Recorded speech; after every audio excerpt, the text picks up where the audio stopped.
langue maternelle. Il va nous animer une conférence. Il est très connu beaucoup plus comme directeur du centre Ntemazirth. Il y a aussi beaucoup de travaux en la matière. Donc, Snini Atek Saha, merci d'accepter et de répondre favorablement à notre invitation.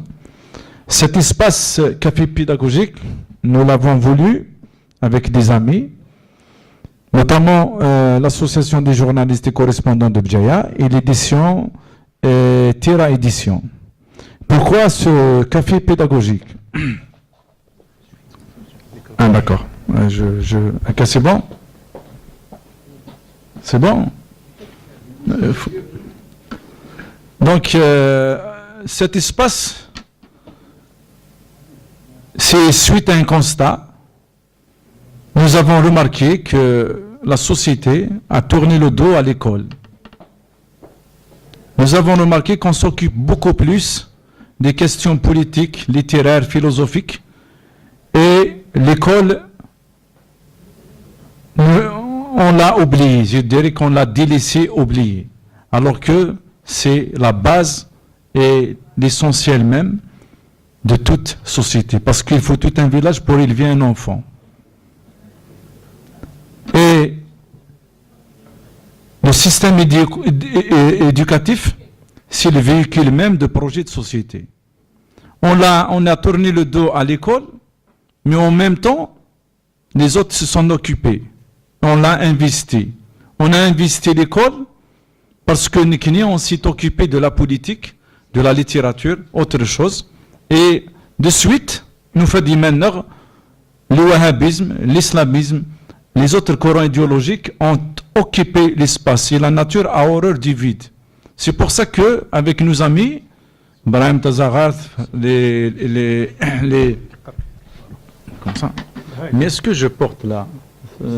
Il ne faut pas regarder. Il y a la caméra indique. On verra ce que je porte.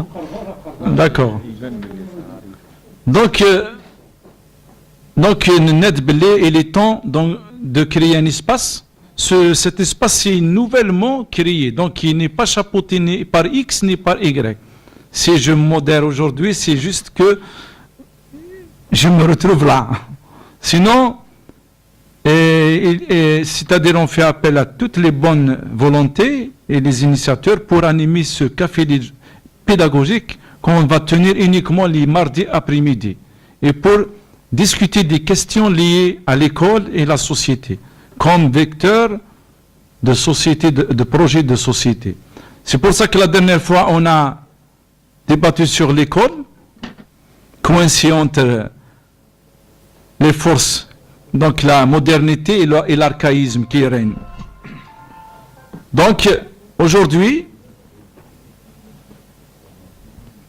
sur proposition de notre ami Brahim Tazaghart, nous avons convié le professeur Abdelrazak Dourari pour nous parler d'un thème, les langues, les langues dans la société algérienne, dans le système éducatif. Beaucoup plus les langues maternelles dans l'enseignement, si vous voulez. Voilà. Et ce thème, j'ai vite dit que c'est très important parce que les langues maternelles ont fait partie des recommandations, des premières recommandations des journées des États généraux, si vous voulez, de l'éducation en 2015. Après l'arrivée de la ministre Ben Rabrit, ils ont fait des États généraux pour faire l'analyse, le bilan de la réforme engagée en 2003. Parmi les recommandations premières, c'est les langues maternelles. Malheureusement, les résistances,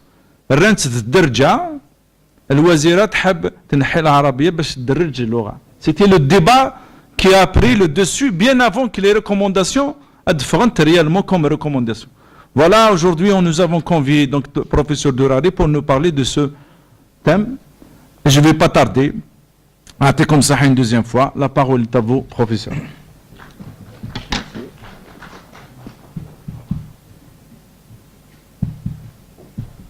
Allô, ça va? Attendez, c'est bon.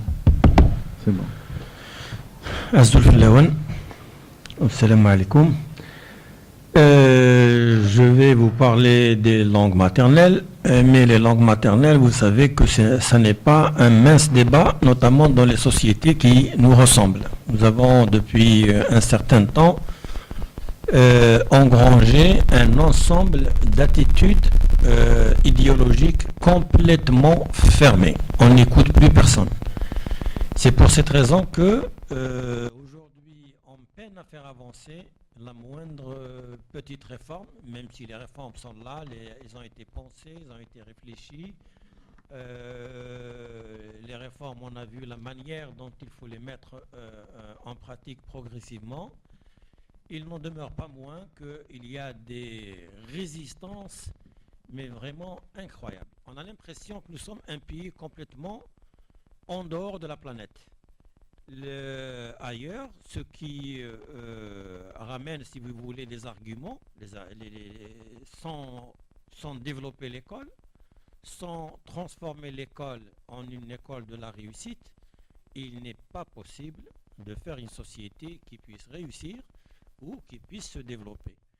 Donc je dis toujours que la réforme du système éducatif et même sa refonte, c'est-à-dire d'une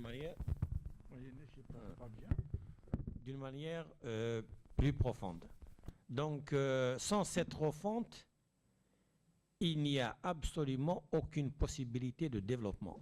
À un deuxième niveau, s'il n'y a pas de possibilité de développement, la possibilité concerne toutes les idéologies et toutes les tendances politiques, tous les partis politiques. Même ceux qui sont résolument contre la réforme du système éducatif.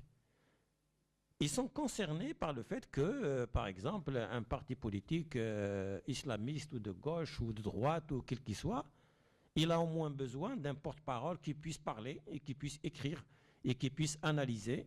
Parce que, quelles que soient les différences politiques qui nous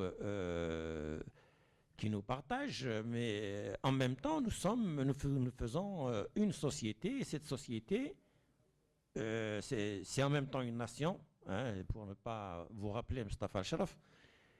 Et cet État et nation, cette société et nation, est là en face d'elle d'autres nations. L'enjeu n'est pas entre nous, quand il s'agit, bien évidemment, de réformer l'école. L'enjeu, c'est nous tous, toutes tendances politiques et idéologiques confondues, et les autres nations. C'est nous qui allons tendre la main chez les autres. Ce n'est pas eux qui viennent chez nous tendre la main. Donc c'est à nous de nous développer, et le développement du système éducatif d'une manière appréciable sert la société et toutes les tendances politiques. Donc, comment avancer mon argumentation en faveur des langues maternelles? Évidemment, les argumentations que nous avons déjà entendues, qui tournent un peu partout, c'est de l'idéologie. Et mon collègue vient de le dire, bon, تطوير العاميات لمواجهة اللغة العربية. On a l'impression que la langue arabe, elle est menacée, elle est attaquée, parce que particulièrement la langue arabe serait dans un développement extraordinairement important. Donc on voudrait la diminuer, etc. D'autres vous diront question d'identité. On oublie qu'est-ce que c'est cette identité finalement. C'est quoi cette identité? Est-ce qu'elle s'exprime dans cette langue? Donc c'est toutes ces questions qui sont des questions tout à fait idéologiques et qui ont commencé dans le monde arabe, j'allais dire tout à fait au début de l'islam, fi sadr al-islam, comme on dirait en langue arabe, parce que certains peuples, comme les Iraniens, qui étaient une puissance, qui étaient une civilisation, les Sassanides en particulier, qui étaient tout le temps en guerre avec les Byzantins, à l'époque, ils avaient accepté l'islam. On accepte l'islam, marhaba. Mais nous n'avons pas à accepter la langue arabe. Mais ça, c'est les Iraniens, c'est pas nous. Les Iraniens, vous pouvez vous la garder, mais on prend l'islam. Donc nous avons une langue développée, c'est une langue de civilisation, on travaille. Donc c'est cette idée qui habite les gens, Alors, c'était le 7e, 8e et 9e siècle. Nous sommes au 21e siècle. La même idée est ressortie chaque temps. C'est pour ça que, sans parler de ces gens-là, je vous ai seulement donné un tableau très rapide. Maintenant, peut-être qu'il y a des gens qui pourraient poser des questions sur ça. Mon argumentaire n'a rien à voir avec ça. Moi, je m'inscris dans ce qu'il y a de plus moderne dans les sciences. C'est les neurosciences. Donc, mon argumentaire, il est complètement implanté dans la pensée des neurosciences et de la neurolinguistique. Donc, c'est-à-dire le rapport entre la langue et le fonctionnement du cerveau. C'est là que réside précisément mon argumentation. Et j'irai donc progressivement déployer, si vous voulez, mon argumentation. Et à un certain moment, je poserai donc comment les langues maternelles, les langues maternelles d'une manière générale, peuvent être d'une aide appréciable pour l'apprentissage, les premiers apprentissages à l'école, y compris de la langue de l'école. J'ai commencé par cette petite citation, je crois que c'était Abraham Lincoln. Si vous pensez que l'éducation coûte cher, essayez. Donc l'ignorance, et on verra. Enfin, nous, on l'a essayé. On a vu dans les années 90 qu'on a fait une bonne expérience de l'ignorance et on a vu ce qui en a découlé. Donc, par rapport à une non-maîtrise des savoirs modernes. Si on observe un peu ce qui se passe dans le monde, il n'y a aucun pays qui a pu décoller économiquement sans un système éducatif performant, y compris les plus grandes dictatures de la planète. Par exemple, si on prend la Corée du Sud, à l'époque où il y avait une dictature militaire, l'école était efficace. Elle formait aux sciences, elle formait à la pensée. Donc il y avait en parallèle la technologie, la pensée mathématique, la technologie, etc. Mais il y avait aussi les sciences sociales. Il ne faut jamais découpler l'évolution des sciences sociales de l'évolution des autres savoirs technologiques, scientifiques, etc., qu'ils soient les sciences de la nature ou les sciences des sociétés.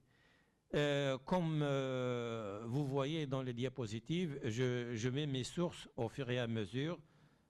Si vous avez besoin de plus. Donc, comme j'avais dit, le succès du système éducatif est un enjeu national. Il n'est pas partisan. C'est l'Algérie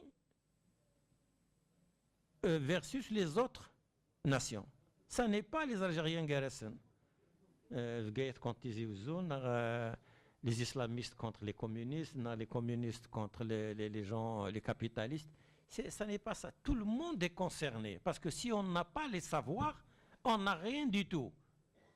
Il faut qu'on existe par rapport aux autres nations. C'est pour cette raison-là que c'est un enjeu national, ça n'est pas un enjeu... Alors, ce qu'on oublie souvent, on pense que le système éducatif, il pourrait se développer à quelqu'un par magie. Parce que nous, on a été un peu, quand on a été éduqué par nos parents, on nous racontait plein de mythes, plein de timouchouha, etc. Donc, on a pensé qu'il y a de la magie. Quelqu'un d'un jour au lendemain, un oral très savant. Ça ne se fait pas comme ça.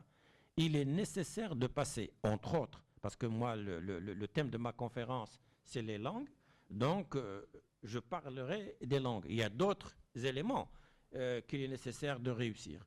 Mais la planification linguistique, elle est la clé de voûte. Parce que dans la langue, il n'y a pas que des mots et du sens. Dans la langue, il y a une culture et il y a des savoirs.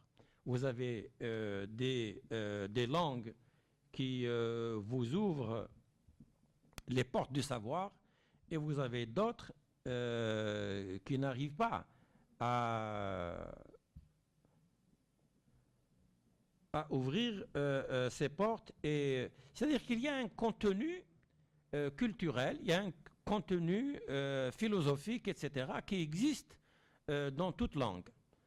Je ne vais pas trop développer ce point. Si vous comparez, à titre d'exemple, ce que peut apporter la langue arabe que j'appelle scolaire, d'un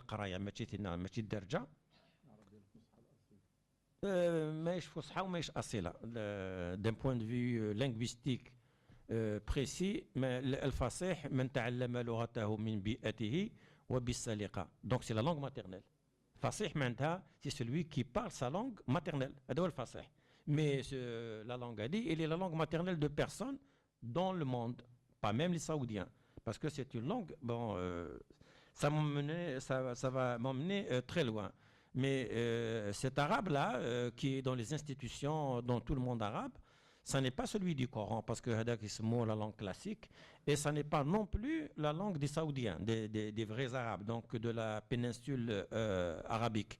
Ça n'est pas cette langue-là. Dans cette péninsule, il y avait 3 langues. Il y avait le nord arabique, le sud arabique, il y avait les Mécois. Donc ce que nous avons dans le texte coranique, c'est à peu près le parler mécois, mais ça n'est pas vraiment la langue de tous les Arabes. Et ensuite, ce qui est sorti, c'est une langue qui a été formée vers le XIVe siècle avec les grands dictionnaires de l'islam arabe et les grammaires du 8e, 9e siècle de l'ère chrétienne. Donc, quand on compare, moi je suis autant arabisant que francisant, je suis traducteur en même temps. Quand on compare, quand j'ai fait ma première grande traduction, j'ai traduit un livre de Chomsky de l'anglais à la langue arabe. D'abord, j'ai souffert. C'est un livre de 150 pages. Qimar 3 ans. Et jusqu'à aujourd'hui, il est publié. Jusqu'à aujourd'hui, je ne suis pas satisfait. Parce qu'en fait, il y a un problème de pensée. Ce n'est pas les mots. Il y a des gens qui pensent qu'il suffit de trouver des mots, d'inventer des mots, de les plaquer comme équivalent de mots français en anglais. C'est pas comme ça que ça se passe dans la langue. C'est nettement beaucoup plus compliqué. Donc, nous connaissons depuis les années 70, on s'était orienté sur une politique linguistique qui n'était pas raisonnable. Le pays commençait à s'industrialiser, il commençait à s'organiser sous forme d'un État moderne, et dans la lancée, le premier élan, il a été totalement brisé, et très sérieusement brisé, par la politique d'arabisation qui n'a pas été une véritable politique linguistique. C'était en réalité une politique à travers laquelle on présentait la langue arabe comme étant l'objectif, mais en fait, derrière, les contenus, c'était des contenus conservateurs, des contenus religieux d'une certaine tendance religieuse. Et d'ailleurs, déjà à la fin des années 80, l'école a commencé à montrer ce qu'elle avait appris. Donc c'est clair, le rapport est lié. Je vais ajouter une remarque, je vais avancer. Pour la langue arabe, elle a des contenus philosophiques très modernes. Donc, généralement, produits entre le 8e siècle de l'ère chrétienne et le 12e siècle de l'ère chrétienne. Dans cette période, il y a eu une pensée philosophique d'une très haute facture. Il y a l'humanisme arabe, il y a le rationalisme arabe, et ce sont des auteurs dont vous n'entendrez jamais parler dans tout ce qu'on appelle le monde arabe.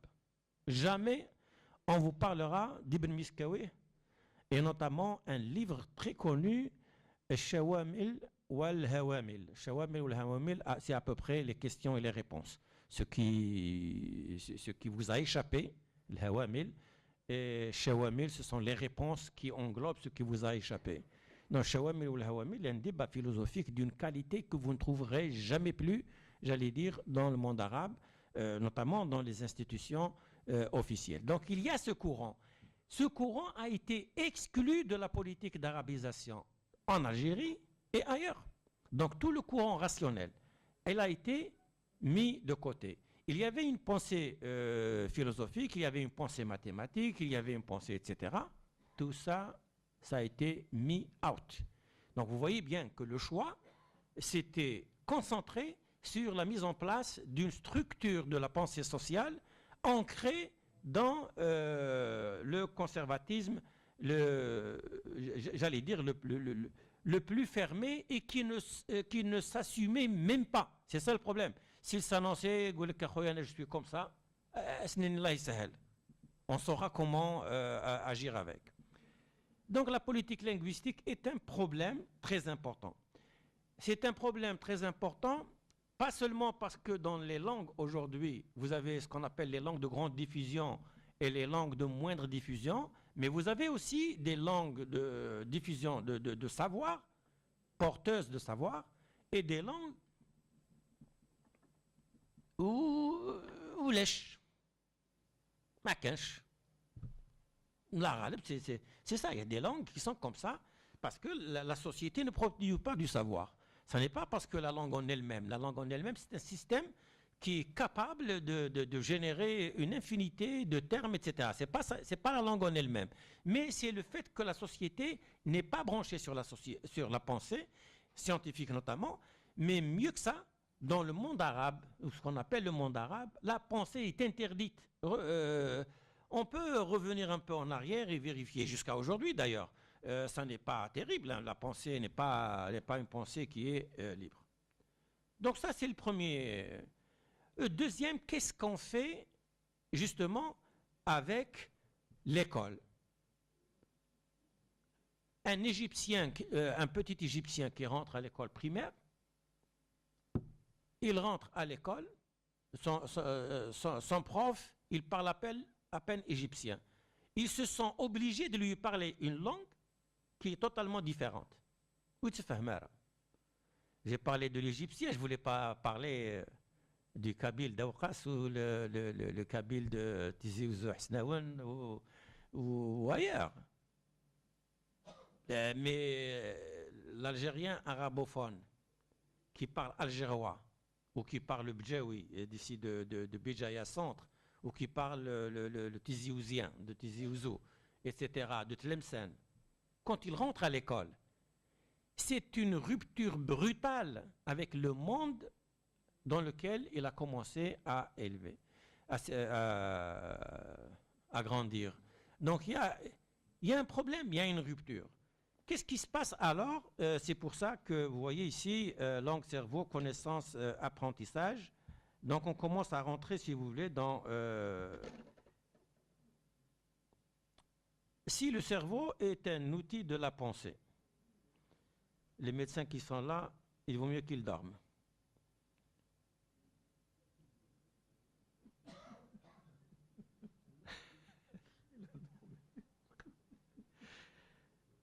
Donc le cerveau c'est une machine, c'est un outil de la pensée et en même temps de la connaissance. C'est lui qui produit la connaissance.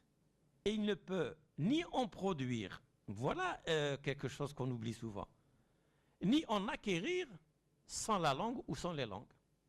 Donc le cerveau, c'est vrai que c'est une machine, c'est un système de neurones, de connexions, de synapses, n'est-ce pas, etc. Et tout ce connectum qu'on appelle dans les neurosciences, donc c'est l'ensemble des connexions synaptiques, des neurones, etc., qu'il y a des cellules nerveuses, c'est l'ensemble de ces neurones, de ces connexions, qui font qu'il y ait des circuits de la pensée. C'est des circuits.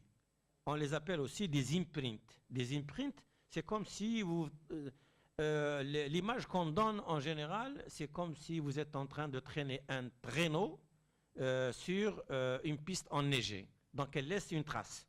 Plus vous revenez sur la trace, plus elle s'enfonce, et c'est l'image qu'on donne pour essayer de comprendre comment les circuits neuronaux s'installent progressivement, et donc la pensée s'installe progressivement avec la langue. Ça ne s'installe pas tout seul. Sans la langue, c'est vrai qu'il y a quelques paradoxes que peut-être quelques-uns d'entre vous vont soulever. Quand on parle donc du fonctionnement du cerveau, on le lit ici, puisqu'on parle des langues, de l'acquisition et la production de la connaissance, si l'on se base sur les neurosciences et sur la PNL. La PNL, la programmation neurolinguistique. Dans la programmation neurolinguistique, il ne faut pas, on ne va pas faire une présentation épistémologique, ça n'a pas de sens. C'est un ensemble de conceptions théoriques, mais il n'y a pas une unité théorique de la programmation neurolinguistique. En fait, on emprunte à la linguistique, on emprunte à la neurologie, on emprunte à la psychologie cognitive, etc. Et progressivement, on construit un ensemble de savoirs, un ensemble de connaissances bien organisées qui nous permet de comprendre comment fonctionne le discours, comment fonctionne l'acquisition du savoir et tout le reste. Et justement, regardez un peu cette diapositive. J'espère que vous arrivez à bien voir. Je ne sais pas où il est mon cartable. Il est là. Il était là. Quelqu'un a vu mon cartable? Hein? Hein? Il n'est pas fonctionnel quand il est par terre. Merci.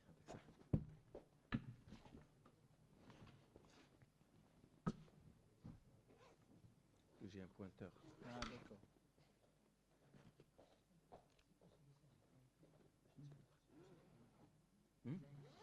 Je vais le faire.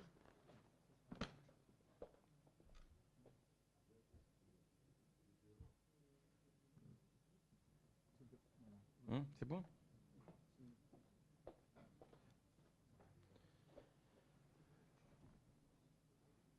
Ça se lit de loin. Sinon, les gens qui sont trop loin, rapprochez-vous. Je ne mords pas. Alors, on voit un peu, donc du côté droit. Ah, mais voyez, là, on a à peu près un cerveau qui ressemble à une balle de tennis. C'était juste pour séparer l'inconscient de la partie consciente. Donc, c'est ce cerveau-là qui observe la réalité qui est ici, complètement à gauche. Mais comment il comprend la réalité, la structure, il la conçoit et il la perçoit. Donc, on passe là par un ensemble de filtres. Il y a les filtres neurologiques, il y a le filtre socio-culturel et il y a les filtres individuels. En réalité, tout ça, c'est au pluriel. C'est-à-dire, quand on regarde un objet, là, les gens qui ont fait de la philosophie, ils doivent se trouver à l'aise, parce que ça, c'est ce qu'on appelle la phénoménologie de la perception. C'est-à-dire, quand on regarde un objet, on ne le voit pas comme il est. Alors,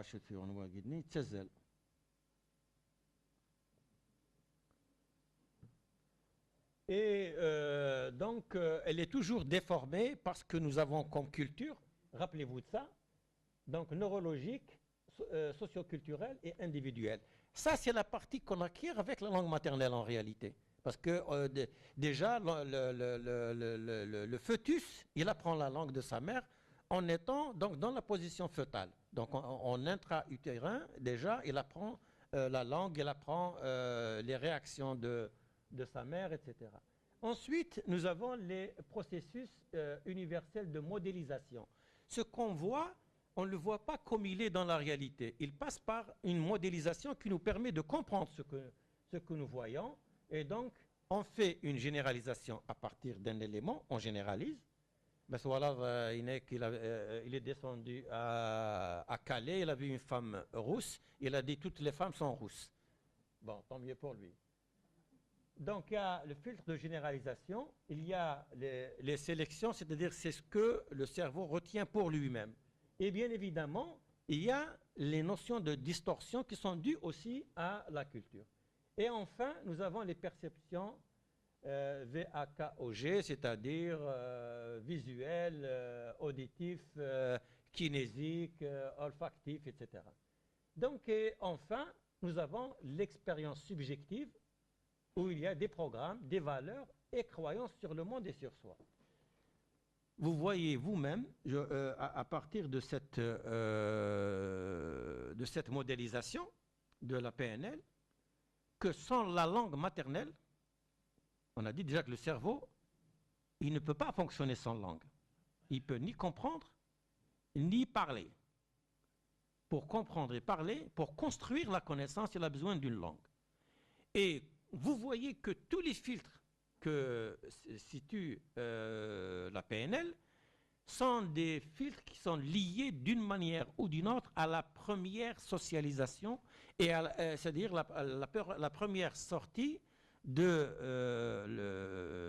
bébé, ou parce qu'il est bébé là, vers le monde. Il était enveloppé dans une situation intra-utérine très confortable. C'est pour ça que les gens rêvent de revenir. J'ai vu même un poète kabyle, il pleure le monde, il était trop difficile pour lui, parce que c'est un monde effectivement qui est parfait. Il n'y a rien, tu n'as pas besoin de manger, tu n'as pas besoin... On a besoin de rien. Tout arrive en lieu, toi tu baignes dans un liquide, et donc il est en sécurité maximale. Donc cette situation, l'enfant dès qu'il naît, il crie, c'est pas par hasard. Déjà il est dans un monde différent. Il était bien au chaud, et en bas il est déjà il est obligé de se démerder un peu, parce que sinon rien ne vient. Avant qu'il bouge ou pas, ça lui est arrivé quand même, la nourriture est arrivée. Donc il y a un problème. Mieux, avec sa famille, il commence à parler. Parce que s'il ne demande pas quelque chose, ça sera rorse. Il faut aller demander la chose. Donc il demande des choses avec la langue maternelle. Donc le premier contact avec l'univers, avec cette réalité qui est de monde, de la vie et l'existence des autres, il commence à les appréhender, c'est-à-dire à les saisir, à les comprendre à travers sa langue maternelle. Tout en apprenant sa langue maternelle, en réalité, il apprend aussi le monde, il apprend l'univers, il apprend les contacts avec les autres. Il y a son corps. Vous savez très bien que pour les gens qui ont fait un peu de psychologie, que l'enfant, à un certain moment, ne sait pas faire la différence entre son corps propre et les autres. À un certain moment, pour lui, c'est un bout de l'univers. Quand il commence à dire non, il commence à former sa personnalité, à ce moment-là, il s'est déjà rendu compte, il a pris conscience que son corps est différent des autres. Donc, moi je ne veux pas ça. Et il forme sa personnalité, mais en même temps, il aura déjà formé une partie essentielle de la langue. Parce que la langue, oui, elle n'existe pas. Il faut qu'il y ait oui, il faut qu'il y ait non. Il faut qu'il y ait blanc, il faut qu'il y ait noir. Il faut gris, même bad. Et il faut évoluer un peu dans le domaine de la culture. Alors cet enfant-là, il a pris tout ce temps-là pour découvrir le monde, pour se découvrir lui-même à travers sa langue maternelle.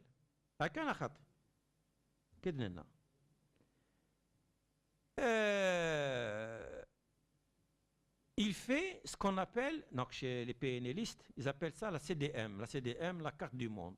Donc il a topographié en quelque sorte, on dit en anthropologie cosmiser, c'est-à-dire construire un univers cohérent autour de lui, dans lequel il se sent à l'aise, il se sent tranquille, il y a son père, il y a ses frères et sœurs s'il en a, il y a sa mère, donc la baisse quand même. De temps en temps, il reçoit des coups, des fois il tombe, il est malheureux, hein, parce qu'avant il ne tombait pas, mais là c'est bon, c'est-à-dire il est à l'aise. Donc il se fait cette carte du monde. Et cette carte du monde, c'est un peu comme le GPS maintenant. Vous appuyez, vous voulez aller à tel lieu, vous appuyez, Et puis vous avez le chemin que vous devez suivre jusque là-bas. Donc c'est ça la carte du monde. Rappelez-vous de la carte du monde, c'est quelque chose de très très important, y compris pour la suite. Ça permet de bien comprendre pourquoi précisément la langue maternelle est importante. Parce que cette CDM, elle est faite la première fois en langue maternelle. Elle n'est pas faite dans une autre langue. Tinixen.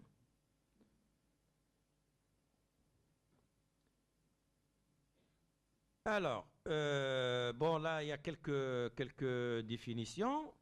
On passe, vous pouvez les lire.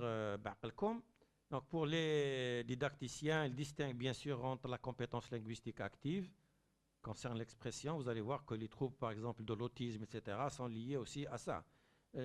Les compétences linguistiques actives et la compétence passive, c'est-à-dire que c'est la compréhension. Et le plus important, c'est que ces deux fonctions qui sont linguistiques, elles sont liées à deux zones neuronales, deux zones du cerveau. Deux zones. Donc, il y a la zone, comme vous voyez, la zone de Broca et la zone de... alors, Wernicke. Il est devenu célèbre, hein, le mec. Donc, l'aire de Broca, elle est ici. L'aire de Wernicke, elle est là. Donc, on a le cerveau, le côté gauche. La partie c'est le Broca. La partie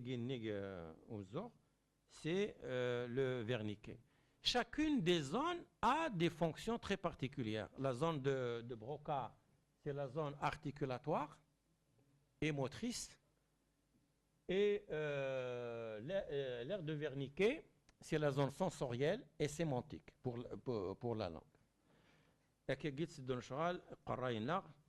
C'est bien sûr, là on schématise à outrance. Bien sûr, entre les deux zones, il y a le corps arqué qui envoie les signaux pour avoir justement le sensori-moteur. Donc, quand on a ça, on comprend aussi que le cerveau, il construit le langage. Il le construit.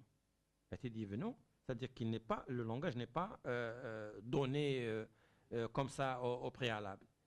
Il discrimine et identifie les phonèmes, donc les sons de la langue. Et il analyse les messages sensoriels.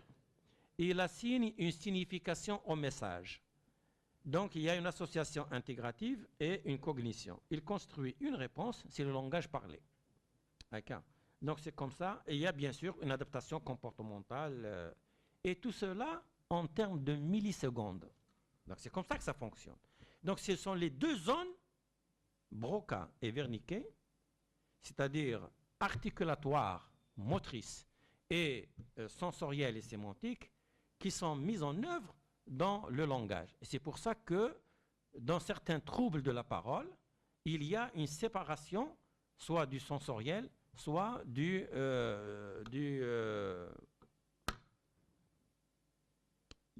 moteur. Alors avant l'école, l'enfant a développé les deux zones du cerveau dans la langue maternelle. Donc il a le niveau sémantique qui est inclus dans la zone de Wernicke et il a le côté de la parole, de l'articulation des sons qui sortent. Mais je ne sais pas si vous avez, les gens qui ont fait de la phonétique savent que selon deux théories, une théorie neurochronaxique et articulatoire, dans la neurochronaxique, donc on est dans la neurologie, vous avez des dizaines et des dizaines de muscles qui doivent agir en même temps, chronaxique, c'est-à-dire c'est coordonné dans le temps, pour produire un son. Donc ça n'est pas quelque chose, on parle je crois, comme si c'était évident. Ça n'est pas aussi évident, c'est-à-dire quand vous le déconstruisez et que vous voulez reconstruire, ça n'est pas vraiment facile, c'est d'une complexité extraordinaire. Et encore une fois, quand il a déjà fait cet apprentissage, c'est un apprentissage. L'enfant, pour les gens qui ont vu des enfants grandir, leur langage au départ, il est complètement, il est rudimentaire, et puis il progresse, il se développe, il se complexifie, et y compris au niveau des articulations. Vous avez certaines articulations de son, comme le R, comme le L, etc. Il y a des gens qui arrivent à 12 ans, ils n'arrivent pas encore à les produire correctement.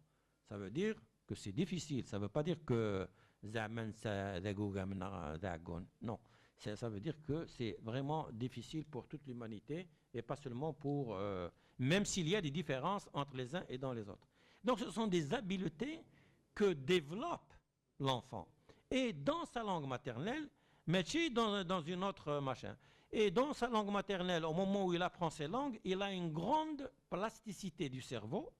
Il a des fonctions cognitives qu'il installe, comme la pensée, comme le langage, comme la conscience et la mémoire. Donc tout ça se développe. Ce sont des habiletés, des compétences qui se développent au fur et à mesure que se développe l'enfant et sa langue, la maîtrise de sa langue maternelle. Alors, l'âge auquel un enfant apprend une deuxième langue influe beaucoup sur cet apprentissage. Ces résultats que je vous cite, ce n'est pas moi qui ai fait l'étude, c'est un laboratoire. C'est un laboratoire de neurologie de l'université McGill et de l'université d'Oxford, dirigé par le professeur Dennis Klein. Nous, on avait commencé un laboratoire à l'époque, dans les années 80, en neurolinguistique, et puis on nous a dit c'est trop pointu, il faut arrêter. C'est bizarre. Faites des études de doctorat, il faut que ça soit plat, il ne faut pas que ça soit pointu. Alors, donc il y a les langues maternelles, il y a les langues secondes, donc c'est les deuxièmes qu'on apprend. Ce qui est très important, c'est qu'il a été démontré qu'une langue seconde peut s'appuyer sur la langue maternelle. Et que plus vous soumettez un enfant à un âge plus précoce aux langues, plus il apprend une grande masse de langues. Avant 3 ans, rappelez-vous Wernicke et Broca. Avant 3 ans, l'enfant, s'il apprend une deuxième langue, une troisième, une énième langue, eh ben, il va utiliser un composant, le composant sensoriel et sémantique, il va l'utiliser d'une manière commune avec toutes les autres langues. S'il a appris 20 langues, eh ben, les 20 langues vont utiliser le même composant de Wernicke, sensoriel et sémantique, et vont être distinctes au niveau du composant articulatoire ou moteur, donc au niveau de la sphère de Broca. Donc il est, contrairement à l'idée reçue, que nous oppose d'ailleurs une certaine tendance dans le système éducatif algérien, mais aussi dans la société algérienne, il pense qu'il faut d'abord il faut d'abord creuser pour une langue, on verra pour les autres. Parce que sinon, c'est pas vrai. Mais Kashmina, il a été démontré que quand on apprend très jeune des langues, elles s'apprennent toutes pratiquement comme des langues maternelles. Et il y a des expériences, je ne peux pas trop développer maintenant. Donc, pour vous dire, les langues maternelles et les langues secondes, si elles sont acquises en même temps, s'il y a un processus qui est engagé à un âge précoce, c'est bénéfique pour l'enfant et on a un gain assez important. Évidemment, les didacticiens ont développé beaucoup ces points de vue, ils ont séparé le savoir procédural et le savoir déclaratif, c'est-à-dire on peut décrire une langue parfaitement, donner sa grammaire et ne pas savoir la parler, ou inversement, savoir très bien parler une langue et ne pas savoir la décrire. Pour ne pas trop... parce que je risque de rester ici pendant une semaine à vous parler de ça. En Algérie, quelles sont les langues qui existent? Parce qu'on arrivera à... je vais terminer en 5 minutes. Donc, ça s'appelle un répertoire verbal. Dans ce répertoire verbal, il est divisé en 2 branches. Il y a le domaine formel, c'est-à-dire l'école, les institutions, etc. Il y a le domaine personnel. Dans le domaine formel, nous avons l'arabe scolaire, c'est comme ça que je l'appelle. Si vous voulez, je vous explique après pourquoi moi je l'appelle comme ça. Et tu as le français. Ça, on peut les appeler des langues secondes. De l'autre côté, dans le domaine personnel, nous avons l'arabe algérien et nous avons le tamazight dans les différentes variétés de tamazight. Ce sont les langues premières. Donc ça, c'est le donné réel de la société. Le problème, comment il se pose? Je ne vais pas vous parler de la loi d'orientation parce qu'on n'aura jamais le temps. Comment on l'arrête? Ok, je crois. Ensuite. Aïe. Ah oui, c'est comme ça. Donc,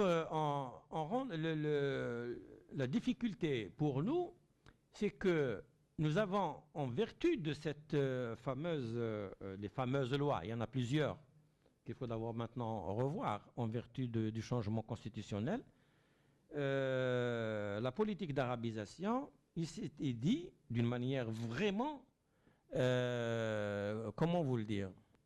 J'allais dire c'était un peu lunatique. Ils ont décidé un jour que l'Algérien doit être un homme nouveau. Il y avait même une chanson. Je ne me rappelle plus comment elle s'appelle. Rajoul Jdid Ana, que je n'aimais pas d'ailleurs, parce que moi j'étais déjà qdim à l'époque, donc je ne voulais pas être Jdid. Rajoul Jdid Ana, le Rajoul Jdid, il fallait qu'il ne parle plus sa langue maternelle, ou sinon il serait arriéré. On a un peu souffert quand on allait à Alger.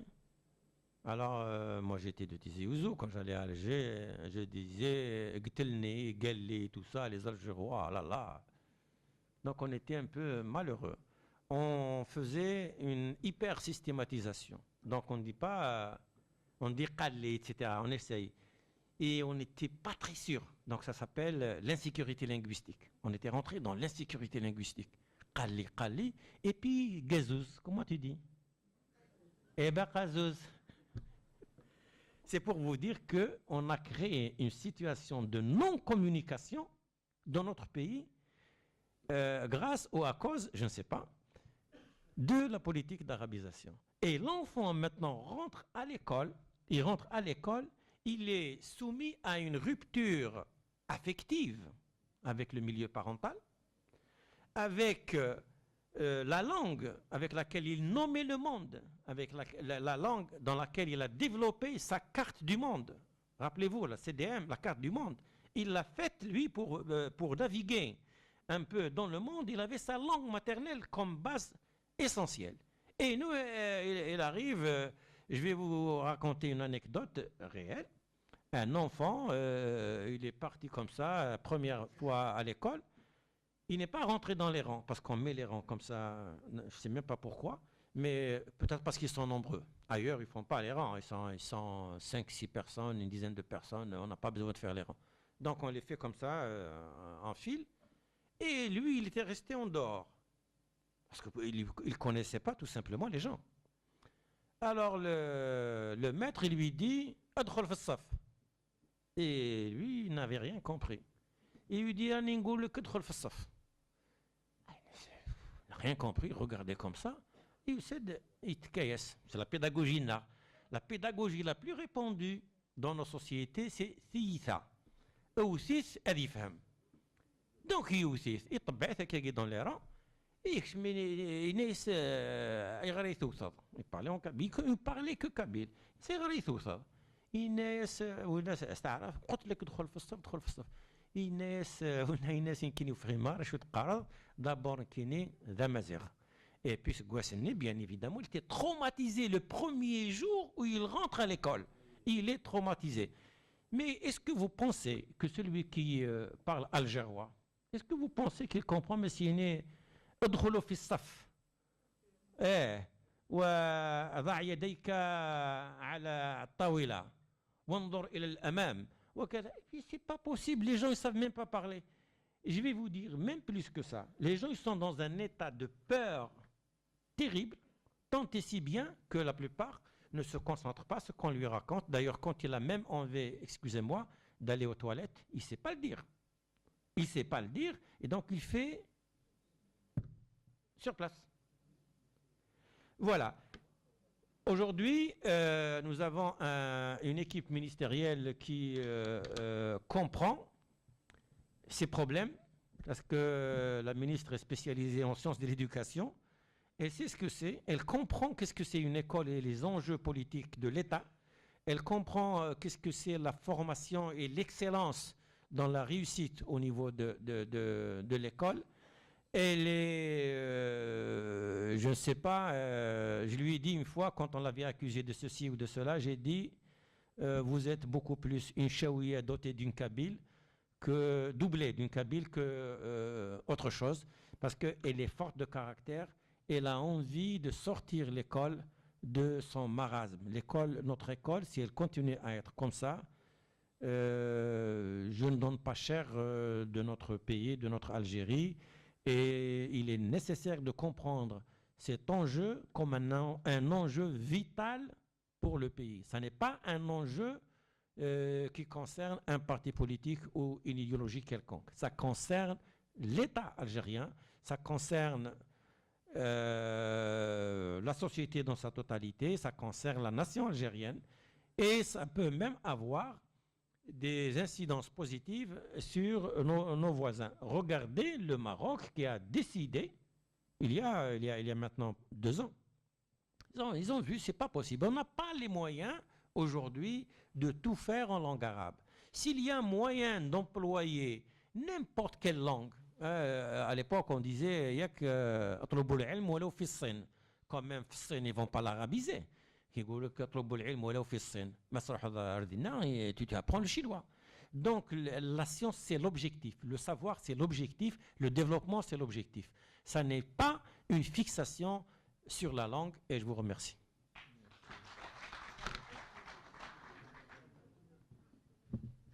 Merci, professeur. Donc, comme vous avez choisi, suivez plutôt l'introduction, ce débat. Je vous invite à prendre part au débat, à poser vos questions sur la thématique arrêtée. Et vous pouvez même déborder chouïa, pas trop. Ah, je sais que vous aimez déborder, alors معليش c'est notre culture à la كل حال. Tiens.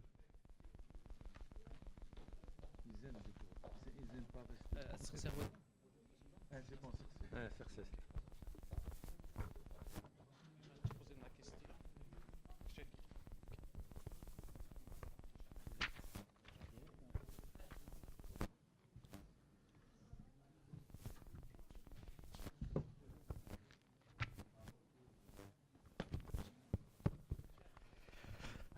أزول مرة في اللون أنسو في سون عسلامة نون أزول يمس دوراري أزول الشيخ فعلام سلفا حضم قراني لا قراون خاطر إسرايين ذين يلهان يوكني مدانن أداقو من ثموسني وين يشبح عنك سرايين ذا حريشاكي استقسيين هكا بدات تستقبيليث شو كان بس ندور الفروميث هكا مس. Donc, vous le dites vous-même, sans langue maternelle, le cerveau ne peut pas fonctionner, n'est-ce pas? Vous dites aussi, avant l'école, l'enfant développe ses habilités dans sa langue maternelle. Voilà, Thamazir, c'est langue, puisque voilà, ça fait quelques jours qu'on a célébré la langue maternelle, n'est-ce pas, la journée de la langue maternelle. Donc, Thamazir, langue maternelle de millions d'Algériens, n'est-ce pas? Tout le monde le sait. Elle n'est pas encore enseignée dans toutes les écoles d'Algérie. Elle n'est pas enseignée même dans certaines écoles en Kabylie, même dans certaines écoles ici à Bougieville. Alors, pourquoi cette langue n'est pas enseignée justement dès la première année du primaire? Il est inconcevable, comme vous le dites vous-même, de s'adresser à un enfant dans une langue étrangère à 5 ans ou à 6 ans. Pourquoi cette langue n'est pas encore enseignée dans les crèches, dans les écoles préparatoires? Même ici en Kabylie, on a des élus, n'est-ce pas, dans les communes. Il n'y a pas une crèche communale de Tezmel Takharata qui enseigne Femazir. D'ailleurs, il n'y a pas de crèche communale. C'est des crèches, donc c'est des écoles, j'allais dire, privées. Alors, aujourd'hui aussi, une autre question. Quel Temazir